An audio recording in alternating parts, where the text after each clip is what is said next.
Yeah, so my name is Hanieh. I'm a third-year PhD student in psychology going into my fourth year. I study romantic relationships. So broadly, I look at culture and relationships, and one line of research, I look at how relationship processes are different across cultures, and in another, I look at how partners from different cultural backgrounds come together in intercultural relationships and navigate their cultural differences. I got my undergrad in psychology at York University, and that's where I did a thesis on romantic relationships. In undergrad at York, I was volunteering in multiple labs, and as a part of the honors program, I had to do a thesis. So I decided to pursue my thesis, continue and do my thesis with one of the labs that I was volunteering in, and that happened to be Amy Muse's lab, who does relationships and sexuality research. And when I met with her, I told her that in anything that I do, I'd like to include culture as an aspect of my interests. And so it just happened to be that at the time she had a graduate student who was studying intercultural relationships, and that seemed to be the perfect mixture of both of our interests. That's how I kind of started on this journey to study what I'm studying now. My experiences during the thesis were very helpful. So seeing that how supportive my lab was, how supportive my supervisor was in teaching me different analyses to do, or just explaining different concepts to me, that was very helpful for me. And I think just like a lot of undergraduate students in psychology are interested in clinical psychology, I was also interested in that for a while, but then I volunteered in a psychology clinic, and I realized that it might not be the perfect fit for me. Whereas while I was volunteering or while I was doing my thesis, I realized that I like all elements of the research process. I really like writing, I like doing the analyses and learning about different literatures. Seeing how much I was consumed by all these different aspects helped me realize that I really like this process.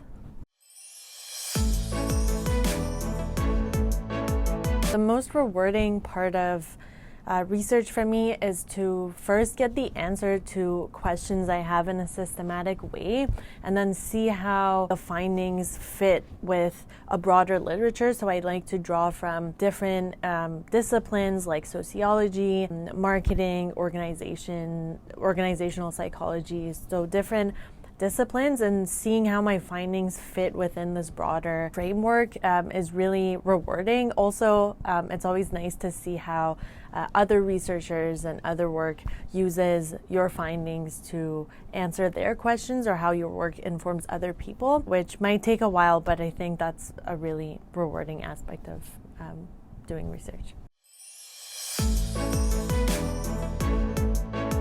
So I think it really depends on which part of the program you're in. So in the early years, there's a lot of courses that you take, and there's TAing, there's a lot of meetings, area meetings, lab meetings. And so depending on that, days can look different. Right now in the summer, I'm not TAing for any courses. I'm actually taking a summer course that's like an external kind of summer camp. So I'm doing a lot of readings, and I'm doing a lot of writing for projects that I've done analyses for before. So it's a lot of writing, editing, and submitting to journals.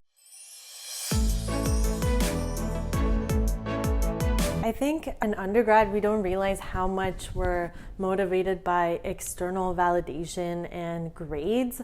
And so in a PhD program, it's kind of hard to know how well you're doing, because you're not necessarily getting detailed feedback about everything that you're doing. You can have a general sense, but it's not, unless your supervisor has a way of kind of communicating your progress to you often or frequently, you don't really know. And so that was kind of hard for me coming from undergrad to a PhD program, and having relied heavily on grades to then all of a sudden just rely on myself and remain internally motivated.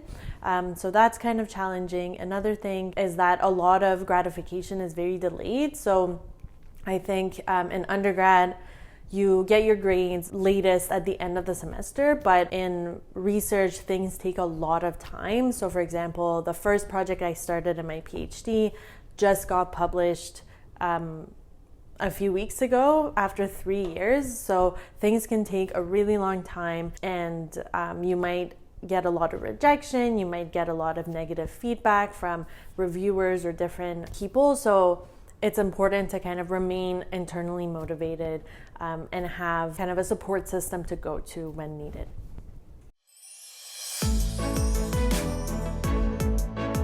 So I think a lot of previous work on intercultural relationships has taken a deficit standpoint and compared them to monocultural relationships. And so in my work, I've tried to kind of move away from that and look at positive aspects of these relationships or individual differences that can help partners have positive and successful experiences. So that's something specific that I want for my research to have an impact on. But more broadly, I think it's important. I want people to have pay more attention to culture and be more inclusive in their research practices, whether it is in their recruitment and their participant pool, or the type of questions they ask, and just thinking about how they can apply or not apply to different cultural groups. Just having learned more about the types of characteristics that partners in these relationships can have that would make for a successful relationship has been really interesting. And then learning more about the nuances. So for example, you might think that family approval is very important, but oftentimes we find that people have to rely on friend approval more than family approval in intercultural relationships because they might not get their family's approval. We also see that communicating about cultural differences is very important. So people who take a colorblind perspective and try to avoid discussing cultural differences in their relationships often don't do as well as people who try to confront their differences head on and discuss them in their relationships.